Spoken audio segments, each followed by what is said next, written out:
Hello again, KCIW listeners, and welcome to Curry Cafe. Every Sunday, producer and host Ray Gary puts together a panel of volunteers and guests to discuss various topics of interest to our community.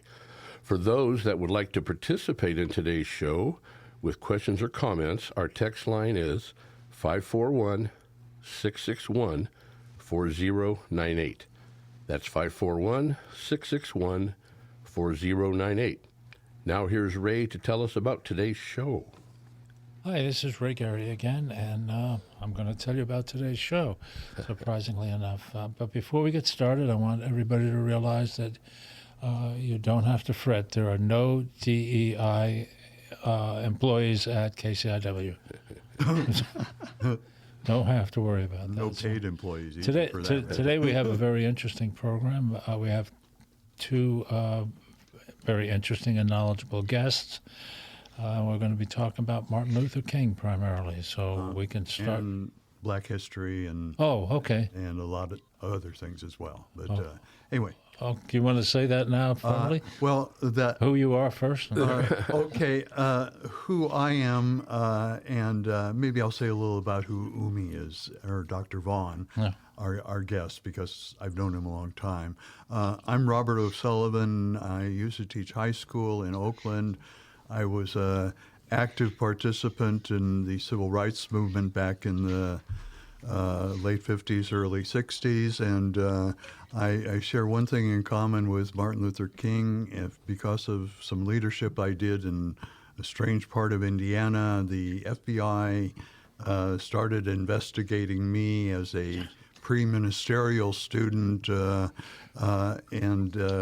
because of my leadership in such things, and I was 22 or 21, somewhere around there, and which reminds us of how the FBI was a terrible, and Jaeger, who were a terrible opponent of the civil rights movement.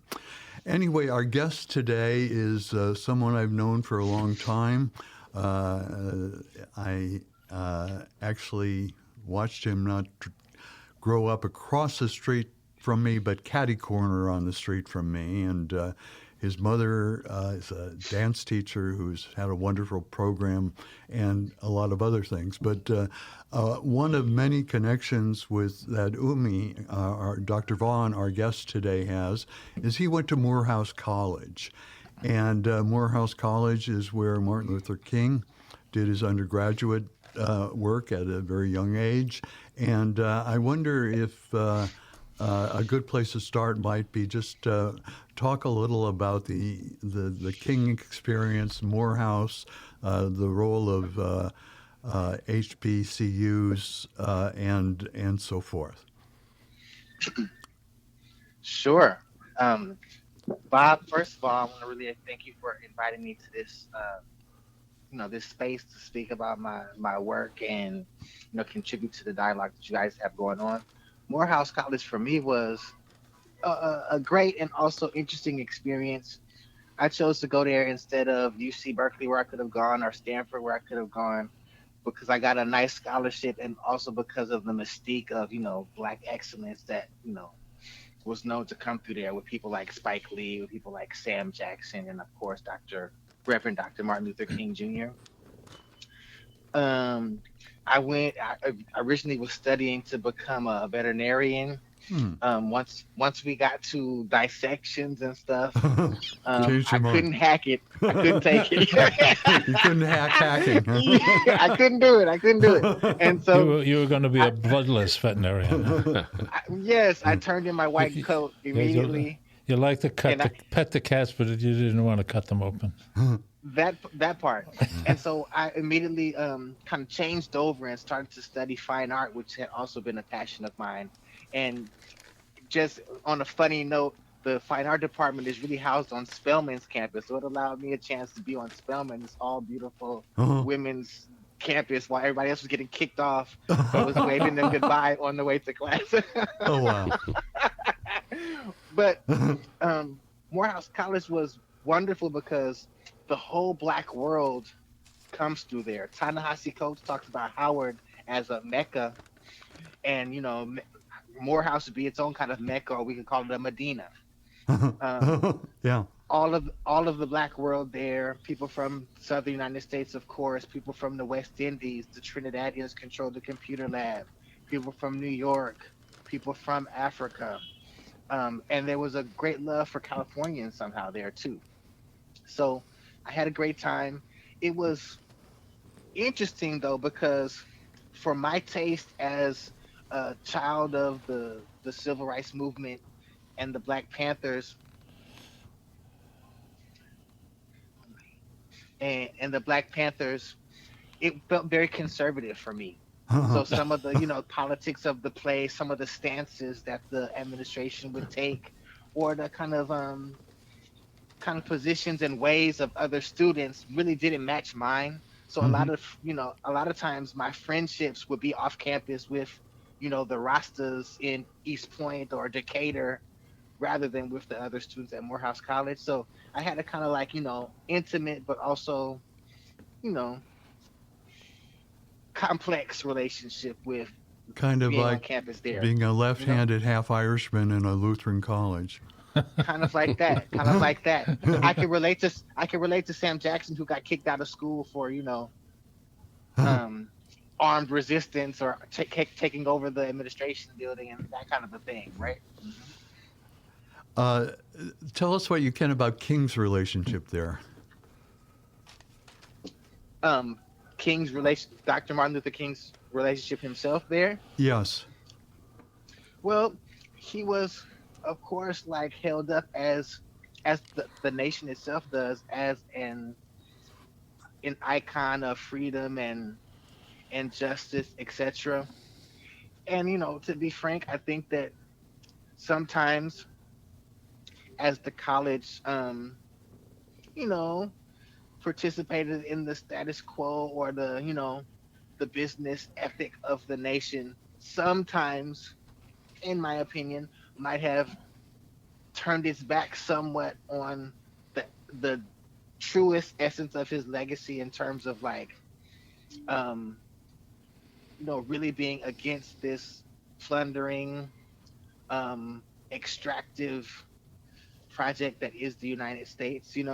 So I think that even Morehouse College, as his alma mater and as a place that holds him up as an icon and idol, maybe struggles to all the time dig into the essence of what he wanted for our nation and our people, the African American people, the American.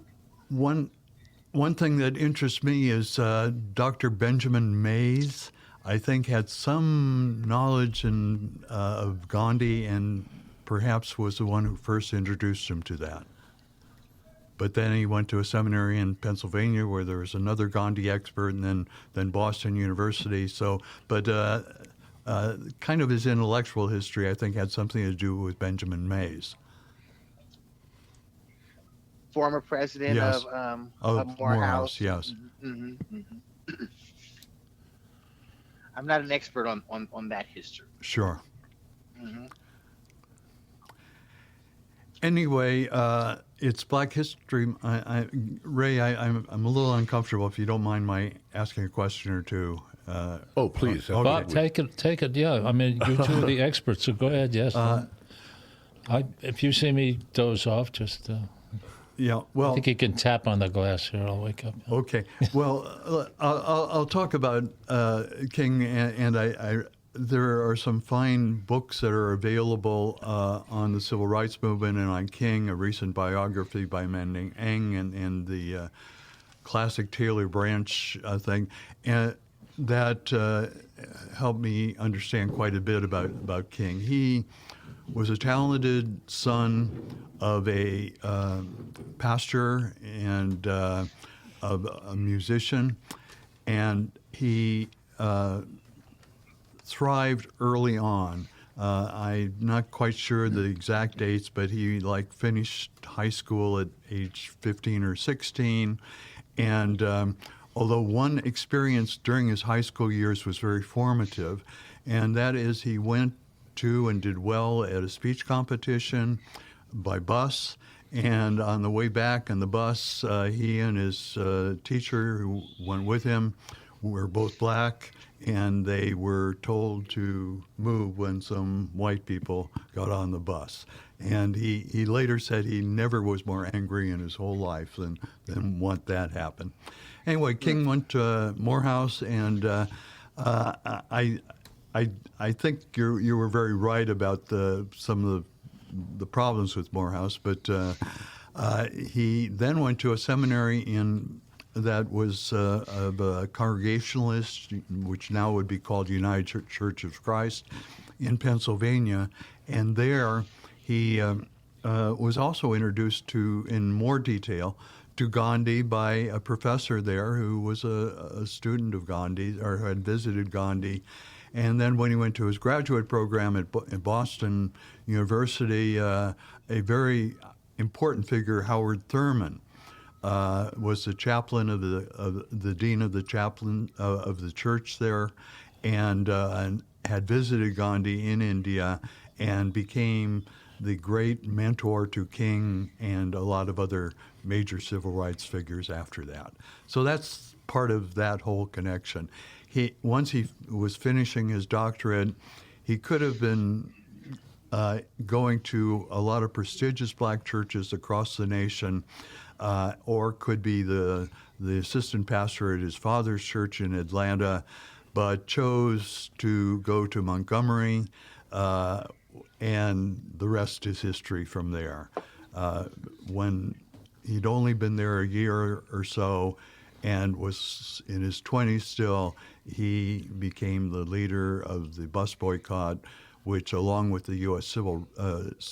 Supreme Court decision, really got the civil rights movement going again. Yeah, I don't want to interrupt your. Okay. You mentioned being asked to move when white people got on the bus. I guess to us now that just seems like what? Yeah, Jackie Robinson, who was a captain in the Army, had the same experience on a bus on the base where he refused to move and got court-martialed, and eventually realized that the Army was not for him. But it just seems so foreign that things like that happened. It's foreign and in some ways seems trivial. I mean, there were worse types of things happening to black people than just being told to move on a bus. But it was so.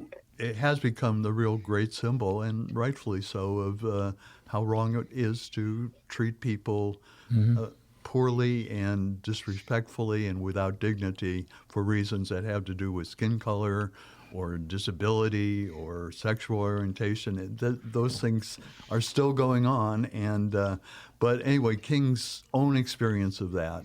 About Rosa Parks. People say, she was a simple seamstress and she was tired. Well, she wasn't a simple seamstress, and having been the son-in-law of an expert tailor who used to tailor for, among other people, Gorgeous George. Wrestler. Anyway, she was a longtime leader in the local NAACP. And one famous week, there were 3 people who visited something called the Highlander Folks School in, I think it was Kentucky or Tennessee, I'm not sure. And those 3 people were Rosa Parks, Martin Luther King, and Pete Seeger, whose "We Shall Overcome" became the kind of the hymn of the movement. He didn't write that, did he? Or did I think that's. I'm not sure. He was famous for singing it, I know. Well, it was an older thing, but he kind of came up with his own version of it, I believe, but I'm not positive on that. But anyway, she was not just a, quote, simple seamstress. The whole thing was kind of a setup, too, wasn't it? It was kind of planned beforehand. She was going to say. There had been incidents earlier, including a year or 2 earlier, and they were looking for or planning or thinking about, but I don't know, what it was planned, or if she was just tired or just didn't want to put up with this ridiculous thing. It was planned. Absolutely, it was planned. Absolutely. Okay, and even so, in those days, that took a tremendous amount of courage. Oh, Umi, could you give a little of a background of the enslavement of Africans that affected not only the United States, but South America, Central America, the Caribbean islands, and that? And I doubt if most Americans have any idea how much of the slave trade. The biggest destination was Brazil, wasn't it? Absolutely, and in all from the start of the 1500s through the end of the 1800s, as many as 12, 13 million Africans were trafficked from a large, swath of Western Africa, from what's modern day Senegal and Gambia, all the way down to Angola. Along that whole area, people were taken, and a relatively small percentage came to the United States, and a much larger percentage arrived in the Caribbean and most of all in Brazil. And, just like the United States, notions of beauty, kind of codes of accepted conduct and treatment of people based on their color was all conditioned by, hundreds of years of Portuguese in Brazil, Spaniards in Cuba, Dominican Republic, Puerto Rico, and Englishmen in Jamaica, Barbados, and what will become the United States, kind of building what will later become their nations on the stolen, uncompensated labor of these Africans, right? And just like we're seeing today with the policies of our current presidential administration, those kind of tendencies, those kind of beliefs, those primal urges are hard to leave in the past. And so I've written a book recently about Brazil and urgent humanitarian problem of African descendants who practice religions that come from those times, from those African descendants being attacked, basically terrorized. And it really mirrors and echoes the experiences that people of color are having in the United States now. The Civil Rights Act under attack, ICE in schools is mirroring situations of, African religious practitioners in Rio de Janeiro or Salvador, Brazil being kidnapped or being stoned or their temple being bombed. And so what we're seeing is a kind of universal tribulation. And what I hope is that in my favorite author, Walter Mosley's words, all of this will be part of the right mistake, a mess up, as it were, that ends up leading us to where we need to be as a world society, or, as nations, where we need to be in terms of freedom in the United States, where we need to be in terms of freedom and justice in Brazil.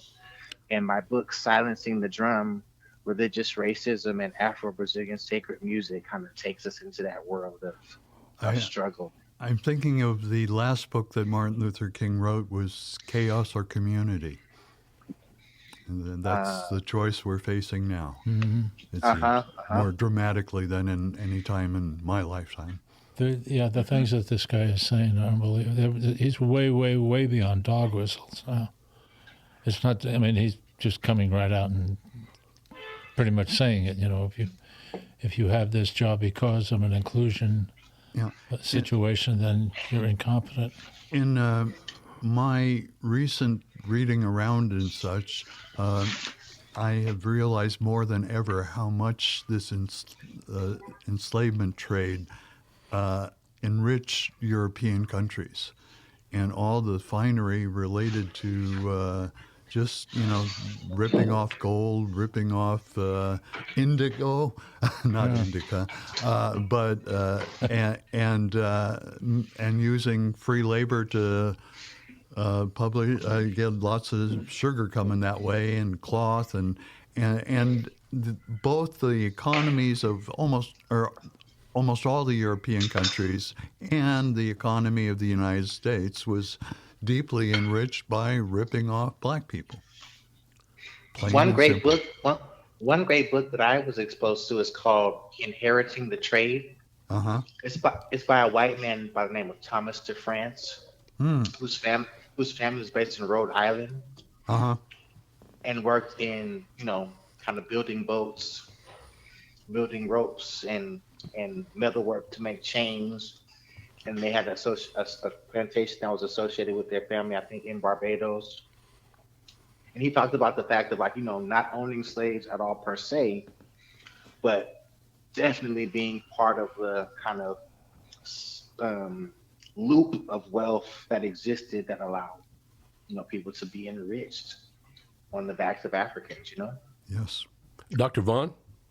Yes. Yeah, my name is Rick McNamer, volunteer here and monitoring the text line. So far, no text, but we do have a text line, 541-661-4098. I wanted to ask you about the mood. Ray touched on it real quick, but the mood of the country now. What has happened? Why such a regression, if you will, of honoring Black History Month or any other month that seems to be what this administration, they want to degrade? Free and white and bigot, get your courage from a spigot. They've been in control all the years, and they're still around.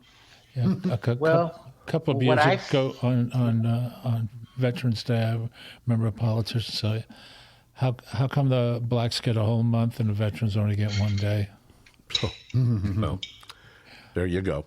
Yeah, I mean, I'm 72, so I grew up, watching the beginning, I thought, of finally the Black Americans, if you will, trying to regain the freedoms that they either never had or lost.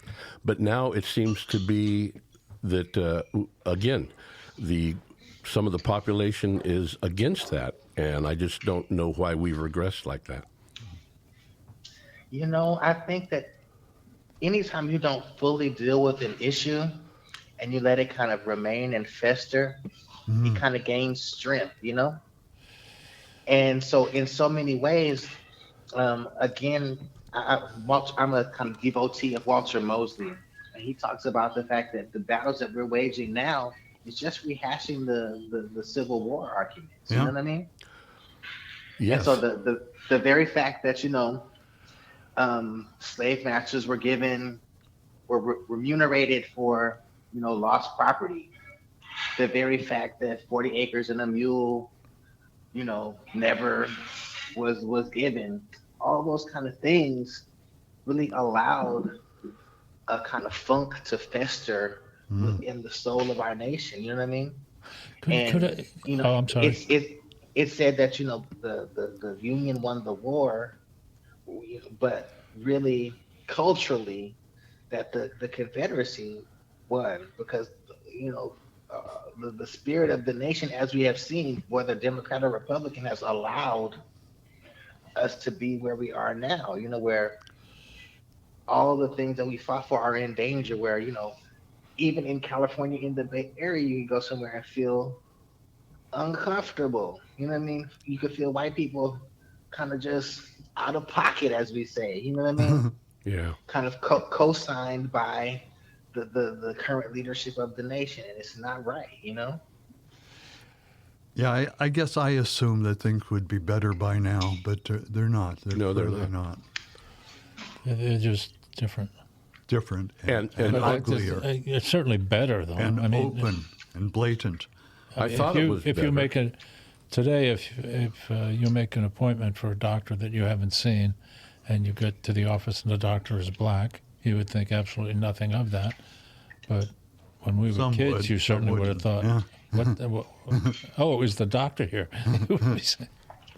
And I've never been to the deep South, but and I'm just going by some of the the music. Even lately, it seems like I've seen a rebirth of the Confederate flag flying in different places.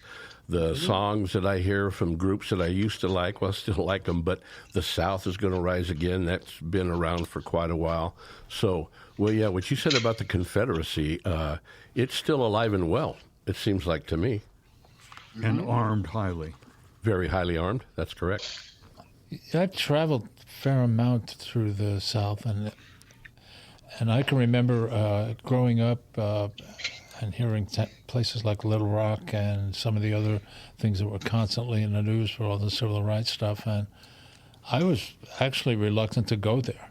I didn't think I would like going through some of those places, but I spent some time in Little Rock, and I'm sure it's hidden someplace, but it's not. It's not the horrible place I expected it to be. Dr. Vaughan, I know you're a musician and a dancer, and more recently a choreographer. Although I think you have some congenital choreography in your bloodline. But can you generalize in the sense of your understanding of the African diaspora? This is a tricky question, but whether the way in which music and drumming and religion and curious other forms are at the heart of many diaspora societies and are not necessarily in the heart of everybody in other places and communities around the world. Just like to hear your thoughts on that. One of the things that I discuss in this book, Silencing the Drum, Religious Racism and Afro-Brazilian Sacred Music, is that Black communities in Brazil are heirs to a long tradition of drums, call and response singing, and dance forming a kind of triumvirate, a trifecta to make, beautiful things happen, to build community, to foment well-being. At the same time, Europeans were introduced to certain kinds of drumming through the invasions of the Moors into Spain, for example, into the Iberian Peninsula. Among those Moorish soldiers, there were Africans from sub-Saharan Africa playing war rhythms. And so at the same time as African societies hold the drum, music, and dance as a kind of birthright, as a just everyday thing, our bread and butter, also Europeans kind of relate to them on a kind of DNA way back level as a war drum. And so there's this tendency to, whenever European colonial societies are wanting to put their foot down on the neck of workers, the slaves that they brought over, or their descendants that they want to control now, that the drum is the first thing that they want to attack. Wow. The role of the drum to bring people together, the role of the drum to heal, the role of the drum to access ancestors, the role of the drum to kind of guide and protect kind of religious philosophy, religious liturgy, family structure, all those kind of things makes it, on one hand, highly valuable and at the same time highly dangerous. And so if you look, at, for example, the Stono Rebellion, 1739, South Carolina, it was a rebellion that brought white poor people together and enslaved Africans, and the drum was one of the things that called them together. In 1740, the year after, South Carolina was initiating all kind of laws to stop the creation of drums, the building of drums, to stop the people coming together around drums. And you can see that same kind of thing happening in all colonial societies, whether you're talking about Cuba, whether you're talking about Barbados, whether you're talking about colonial Brazil. And so the situation that I'm talking about in contemporary Rio de Janeiro, Salvador Bahia, Maceió, etc., is kind of an extension of a centuries-long saga where the drum represents kind of life and to strike against it is like to try and decimate a people. You know what I mean? It's really that simple. Uh, it's interesting that some of the African religions that have made their way to Brazil and Cuba and other places are related to the Yoruba people of Nigeria. Hmm. And in your book, in fact, I have it in front of me and open to it, a very interesting description of religion. And I think most people of Christian or Jewish or Northern intellectual perspective on things tend to think of, well, those are primitive religions. They're not to be taken seriously. And yet, when you give those descriptions here, there are things that are remarkably similar to some of the, quote, world's great religions. And you list them in your book. I don't want to read them. There are 10 of them, but I'll read a bit. Yeah. Number one, there is one God who created and controls the universe and all that is contained therein. Two, there are selected forces of nature called, is it Orisha? Or, okay. And there are a couple other words that I don't even want to try, that deal with the affairs of humankind on earth and govern the universe. A person's spirit, number three, lives on after death and can reincarnate back into the world.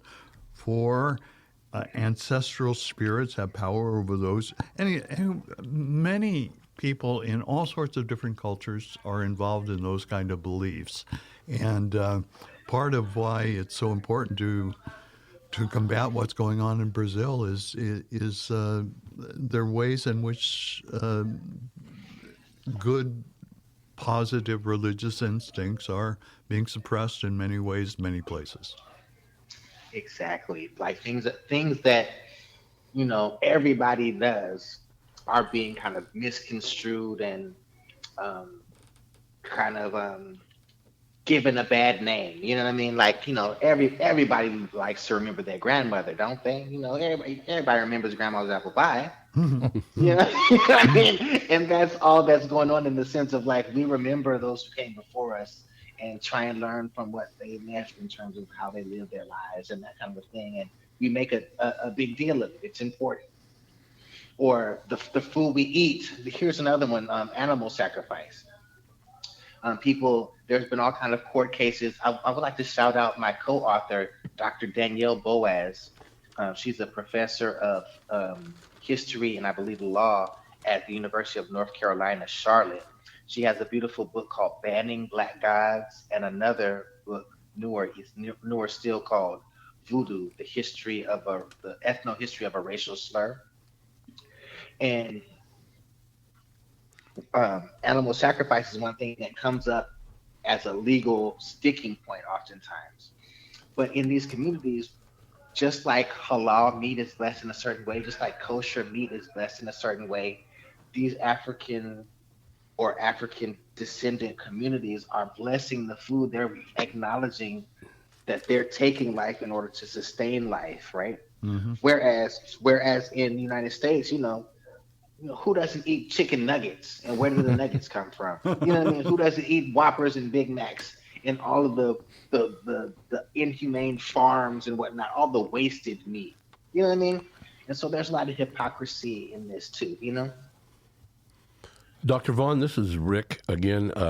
Robert mentioned the diaspora. Could you touch on that real quick? Not everybody might know what exactly that means, and I have a rough idea.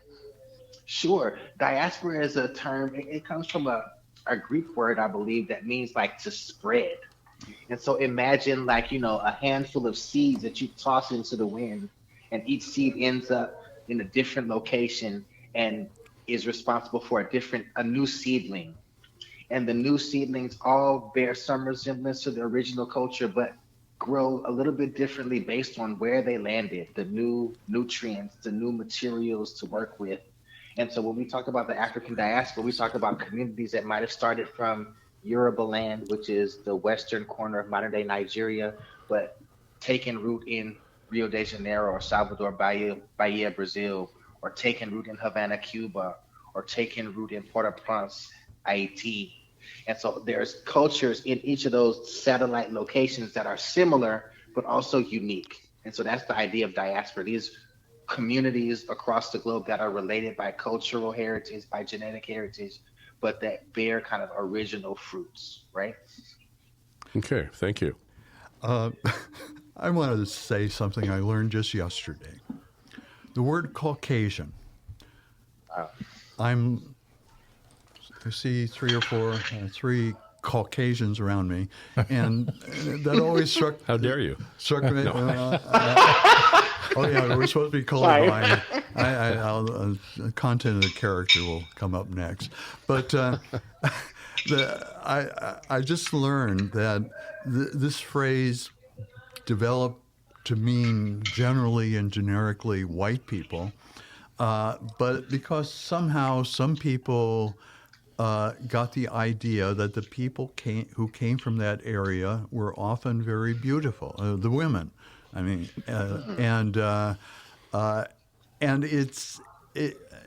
I'm not sure what modern day countries are all involved in that, but it's a series of mountains above Turkey toward Russia, and it's supposed to be beautiful. But the funny thing is that although they were somehow thought to be the purest of white people, if there is such a thing, that actually the people who lived there came from Turkey, came from Israel, came from the other end of the Silk Road, somehow got into the Caucasus, and it really was a diaspora of many colors. And so anyway, it's such a stupid thing to be thought of as that, and white is a kind of strange description too. Close, somewhat pink is maybe a little closer, but well, that also makes black an odd term too, for the same reason. Absolutely. Well, you talk about I wrote down something when I was reading a book a while back, the Manifest Destiny painting back in the mid 1800s. You talk about white. They have this white angelic woman leading the most white. I'll have to use that term. White on. European white on, white on, brother. White off. But anyway, leading the white Europeans across the continent, going west, and claiming that was God inspired or a divine wish. He saved that land for us. Well, exactly, and then at the same time chasing away and being violent against the Native Americans at the time. Because those brown people didn't know what to do with well, the land. again, and it seems like some of the racism is kind of ingrained. Yeah, and some is based on sheer ignorance. Lots of that. And I don't think in grade school I ever had the idea taught to me that America was kind of the most democratic, fair, developing country in the world, and we anti-imperialist. We were imperialists big time. During the Native Americans, against the ones that became our colonies after the Spanish-American War and the Mexican War. The Mexican War was favored by virtually every member of Congress except one. His name was Abraham Lincoln, and he was defeated in the next election. And the Philippines, there were terrible things that were done there by American forces, and who also thought of Filipinos as black people, and even used N-words regarding them. So, and some very famous people who became famous were dealing with that stuff in the Philippines. I can't remember the name of the general who was kind of running the whole thing. Oh, I don't remember either. But Mark Twain was one of few people who fought against that growing imperialism, and there were other intellectual figures who had too. But most just it was a good thing. We're expanding. We're more places. Talk about extraction and money kind of things in your understanding of the relationship between European and North American and Africa. There's a great book by Walter Rodney, a Guyanese scholar, called "How Europe Underdeveloped Africa." And we have all these terms like the third world and developing nations that make it seem natural that that the Congo is poverty stricken, or that Haiti is poverty stricken, and that kind of hide the fact that the economy set up during the colonial era in these nations were precisely to funnel resources, to funnel earnings and money from Africa to Europe, from the Caribbean to Europe, and at the same time set up those colonial places so that they would be hard pressed to flip their economy or rearrange it so that it was beneficial to the colonial place or the colonized people, And so the situation of extraction, taking without giving, and giving being like, well, let's set up an infrastructure to, create jobs for your people here, or let's set up an industry for things that you guys need here, not just sugarcane to send to Europe, not just rum, or not just cocoa yam to send to Europe, all those kind of things. Gold. Gold, So those are kind of the bare bones, the skeletons of extraction. You can see the weak points of all the Caribbean nations. The fact that all of them are, for the most part, if there's not oil there, reliant solely on tourism. You know what I mean? Mm-hmm. These are the evidence of extraction, right? Over centuries. I can think of some European churches I saw that were entirely gold. Yeah. I mean, when you looked around, it was just gold all over. I need to interrupt here quickly, do a quick station break. You're listening to Curry Cafe on KCIW 100.7 on LP. LP. Okay, now that I've done that correctly, I'll see if I can squeak out the phone number here in case you want to text us and join in this conversation. Make a comment, ask a question, do whatever. The number is 541-661-4098. Thank you for encouraging textual intercourse. Again. And we can say that. We hear all the time about the great founding fathers and how wonderful it was that we developed all this land that God left for us. And I have a saying that I think I made up, that this country was founded on slavery, manifest destiny, and genocide. All three of those things is you can argue about the order of them, but all three is pretty basic. Every time I say it, I probably say it differently, but it was all those things. Right up to John Wayne used to complain that he didn't understand why those Indians that weren't doing anything with that land wouldn't just give it to us. And speaking of Johns, you mentioned John Wayne. Another John that's been on my mind recently has been John Brown. Yes. And I've been like kind of calling out. Yes, I've been calling out. He led the revolt at Harper's Ferry on the eve of the Civil War, right? A white man who wasn't going to stand for the status quo. And I'm wondering, where are the John Browns of today? Where are his children? Where are his descendants? What say you guys about that? In terms of, we know that like black people are profiled, are the first to be COINTELPRO'd or kind of broken down when they stand up. what about white people kind of stepping to the front now as the tone of our nation shifts, to a more fascist, a Nazi-ish kind of a situation? What is the responsibility of white folks to kind of I don't think we exactly step want up? John Brown, though. John Brown, on his way to taking over that fort, and his gang or his children, I think mostly his children, just killed some slave owners, just out and out murdered them on his ways. I'm responding some to what you just asked.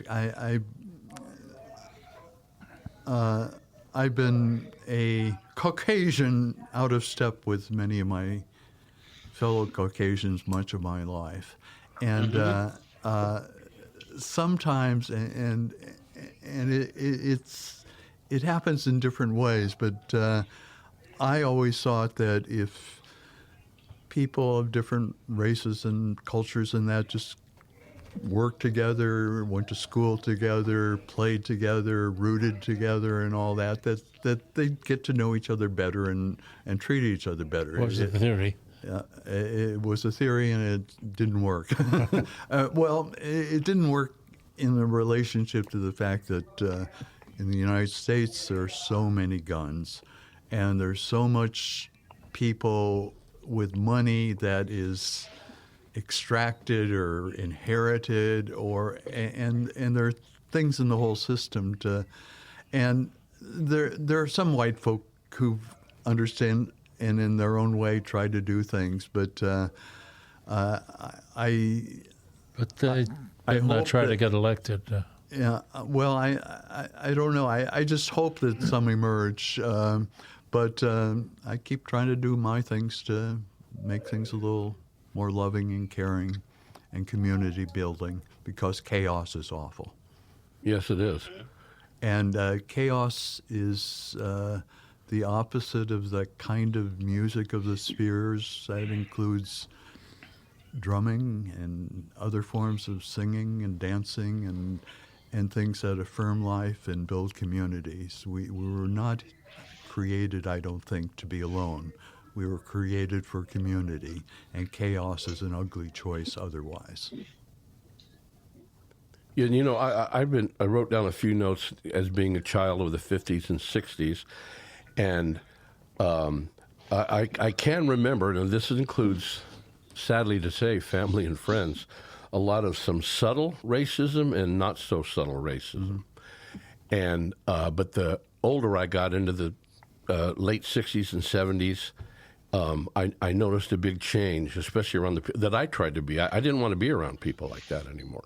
Mm-hmm. But Dr. Vaughan, like you were saying, yeah, maybe we do need a lot more, quote, white leaders to come out a little stronger these days. Yes, sir. Yes, sir. Thank you for saying that. Well, and to battle what the heck's going on right now, and it's out and out. Racism coming back, patriotism has turned into jingoism, as far as I'm concerned, on that side. So, or patriotism, as we say sometimes. Well, that's a good. That's very good. That one down. I like that. That is a good one. So anyway, yeah, and right now I think we're up against it. I hope this crazy thing ends soon, but these are tough times right now. Yes, sir. I'm not even a little bit optimistic that it's going to end soon, or at all. I think we're But one thing about slippery slope, isn't that what they call it? Yeah, I guess slope. so. I guess so. One thing about now, and it's crazy, but there are ways that individuals can communicate that just didn't exist 20 years ago, But that's working for both sides. Yeah, but if the good Caucasians, what do you call them? Caucasoids. I just invented a new word. Caucasoid. Okay, we'll take it. Well, this is a red letter day then for the cafe. Caucasoids. Screw the Caucasoids. Well, let's move on. Well, so I got another question along those lines, Dr. Vaughan. How big of an influence do you think social media is, positively, negatively? Well, it goes all over the place. I think it's pretty crazy out there myself, but do you have any words on that? I'm of that generation that, I was a grown man before I had a cell phone ever, you know what I mean? So Yeah. I'm I know both sides of it, and I think that there's wonders that you can work. You can kind of reach the whole other side of the world literally in seconds with a beautiful idea and get feedback and have a dialogue about it. And then at the same time, have your self-esteem questioned But and be pressured to buy some stuff. You know what I mean? you Like, mentioned beautiful idea, but it seems like the nasty, ugly ideas take traction. Get traction right, quicker. You know what it right. was Mark Twain said about a lie Yeah. travels around the world. Yep. One thing that I'll add is that a gentleman by the name of Carlinhos Brown, he's a music icon in Brazil. He's somewhere between Stevie Wonder and Sting. He's the one of the judges on The Voice of Brazil, and he honored myself and my co-author by writing the foreword for our book, Silencing the Drum: Religious Racism and Afro-Brazilian Sacred Music. And he's a master in terms of using social media to bring people together around the drum, around the positive idea, around a notion that we have that's called ashe. Can you guys say that? Ashe? Mm-hmm. Ashe means the power to make things happen. It's like chi, or the life force. And Carlinhos Brown wrote the foreword for our book, and he's a master of using the drum to bring ashe, to bring people together. And that's what we're hoping to do with this book, to intervene in situations in Brazil, but also to even provoke the John Browns here in the United States, too, all of us, to help in the situation that we're in. I understand that each September there's a gathering on Copacabana Beach to support the Afro-Brazilian church, or I shouldn't say churches, but I'm not sure what I should say, religious communities that are being persecuted. And you should lead a tour. I'm very interested in doing so. We're on the eve of Carnival in Brazil. This year is going from February 28th to March 5th. Today, February 2nd, in Salvador, Bahia, they have a big celebration for Yemaya, the spirit of the ocean, the mother of all. And in October, Bob, they have a march around the country. They do a march where people wear white and take to the streets against religious intolerance. So Brazil is great for having a calendar of celebrations, secular and sacred celebrations of all kinds around Yoruba, Brazilian Yoruba themes, Brazilian Congo themes, etc. So we could look at a calendar and definitely set something up. Take this radio show on the road, guys. Actually, Dr. Vaughan led a tour that I was part of, and my wife, to Cuba, and it was extremely well run. And awesome. And, anyway, being a car guy, I would love to go there. And I'm intrigued when I've been talking about this interview coming up at how multifaceted your life is. Not just professor and not just director until recently of Africana Studies, but also a dancer and promoter and drummer and a choreographer and photographer. And anyway, I'm just delighted to know you, and thank you for showing so much excellence in so many different things. Bob, I really appreciate you're bringing me into this conversation with these other great souls that I had a chance to meet and share some time with today. It's great, and these are the kind of conversations that are going to lead us out of this, you guys. Okay. So thank you. Mm-hmm. Did a text? I see the eyes on one of our operators is starting to glow. Maybe we have a text coming in. Yes, we do have a text running out of time, but here we go. It says, pre-Atlantic slave trade, slavery existed throughout the world and within every race. Yes. Early white settlers enslaved Native Americans and whites, and not only as indentured servants, etc., etc. I wonder if the scale of any other enslavement could approach the disgusting system set up in America. But I think we must examine and question why slavery is so prevalent with our flawed species. I think South Africa may have actually been worse than us. We brought people here and made them slaves. In South Africa, Europeans went there and made people slaves on their own land. Yeah. One of the main things that marks the difference is the difficulty or impossibility of shaking off the slave status in the situation we created here in the Americas. In the slavery of West Africa, in the slavery of China, or even among the Native Americans here, it was possible to no longer be a slave and to have no stigma about it. But as you see here, I was never a slave per se, but still in certain circles, I can be seen as such here in these United States. Sure. Oh, right, yeah. Right. So the stickiness and the kind of permanence of it is one of the main differences that makes it so bad. You know what I mean? Mm-hmm. Here, and we're still dealing with it. Yeah. Slavery, I think the texter, what do you call them? Textee? No, we're the textee.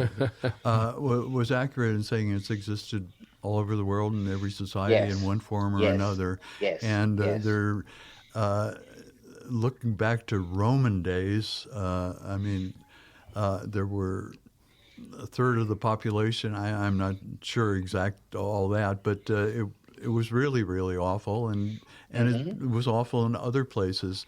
But somehow the extent and the numbers involved in the trade just was an escalation, exponential. So many were involved, and the riches of so many parts of Europe were based on that very, very ugly trade. And there was never anything comparable to that I'm aware of otherwise. So the centrality of the economy on that is another aspect that's different. You know what I mean? And generational wealth doesn't happen even 10 generations after. If people, don't get the money and the jobs and the rights to save and all of the things that a lot of Caucasoids get for free. They just inherit it from their grandmother, grandfather, what have you. And that's part of the injustice and part of the housing crisis and part of the food crisis and part of all other crises in this country. Dr. Vaughan, Rick again, I just want to thank you again. Boy, what a great opportunity to hear your story and meet you, even though it's via phone, but that's okay. And we're almost out of time, so I just want to know if anybody has any, especially you, Dr. Vaughan, any last-minute suggestions or ideas. I invite you guys to follow me on Instagram, UMIVAUGHAN,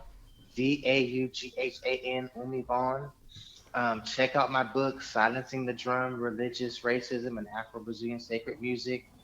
You can read the book for free online.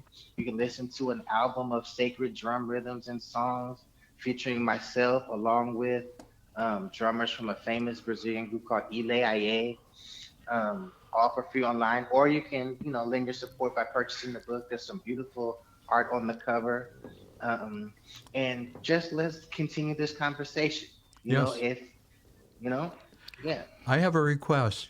Will you affirm the fact that I had a hell of a good sinister hook shot and was rightfully known as the Kareem of the 6'2" crop? The hook shot and the name Silky is all legit. East Oaktown bound. You know what I mean? So it wasn't just braggadocio, however you say it. He's hanging low and to the left. Don't worry about it. It's real. You know what I mean? All right. And if they guard me too much to the left, a little behind the back dribble. So no more of that dribble.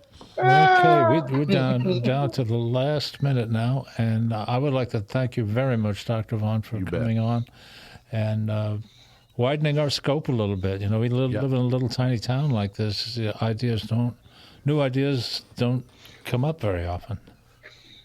Thank you, Dr. Vaughan. Thank you. Mm-hmm. Yes. Until next time. Bye-bye. Okay. And you're listening to KCIW-LP, beautiful Brookings, Oregon. Signing off. See you next week.